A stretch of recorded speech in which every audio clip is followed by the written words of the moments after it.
Le ministre provincial en charge de l'éducation, initiation à la nouvelle citoyenneté et relations avec le Parlement a officiellement lancé mercredi 21 septembre l'opération de l'identification et codification des enseignants et élèves d'écoles privées agréées de la province du Lualaba. Introduit par le sous-prophète de l'EPST Kolwezi 2, le directeur de la province éducationnelle Lualaba 1 a rappelé que cette opération entre dans la stratégie sectorielle de l'éducation de la formation 2016-2025 dans son axe gouvernance et redevabilité. Dans l'objectif de l'amélioration de la qualité du secteur éducationnel, cette opération vient efficacement lutter contre la prolifération de faux titres et autres pièces scolaires, sans oublier le vagabondage des élèves. Bonaventure Mokubu revient sur le déroulement de la dite opération.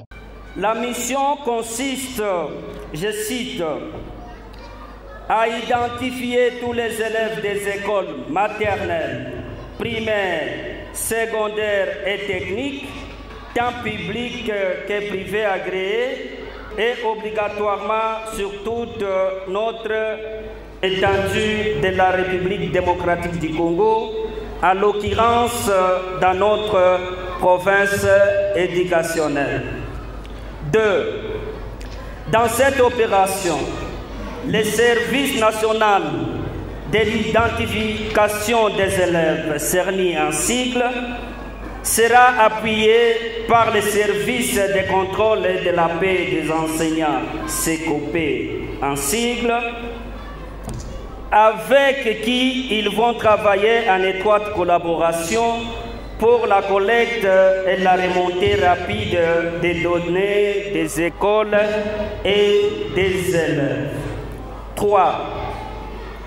Il nous est demandé à nous, responsables provinciaux, de faire le tout, d'encadrer cette équipe de CERNI et de SECOPE qui doit être sur terrain. Le patron de l'éducation en province promet pour sa part l'accompagnement de l'exécutif provincial dans la réforme de l'éducation au Lualaba. Alain Kantenga estime que cette opération va un tant soit peu résoudre un bon nombre de desiderata enregistrés dans ces sous-secteurs. Comme vous le savez tous, le système éducatif congolais est en train de connaître beaucoup de réformes pour son amélioration.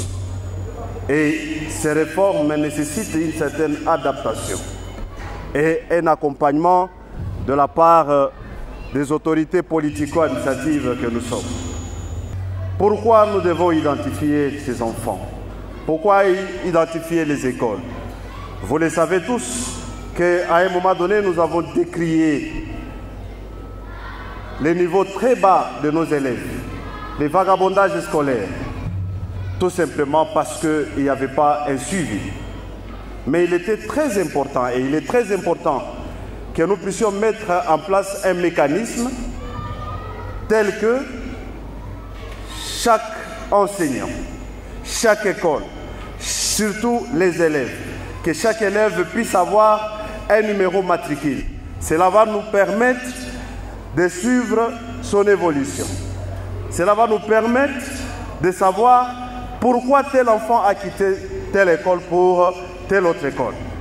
À un moment donné, lorsqu'on devait nous poser la question, Monsieur le ministre provincial de l'Éducation, combien d'écoles privées que vous avez dans la province de Lualaba, nous étions incapables de donner les statistiques. Nous étions incapables de donner les statistiques du personnel enseignant du secteur privé, tout comme public, à un moment donné. Nous étions incapables de donner les statistiques des élèves du secteur privé agréé. Tout simplement parce qu'on n'avait pas les statistiques fiables.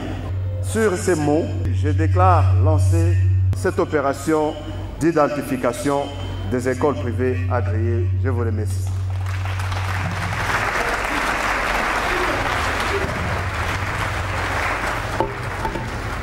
Accompagné des directeurs provinciaux et de tous les invités, le ministre en charge de l'éducation a assisté aux premières identifications des élèves avant de coucher quelques lignes dans les livres d'or du complexe scolaire Le Kalinours.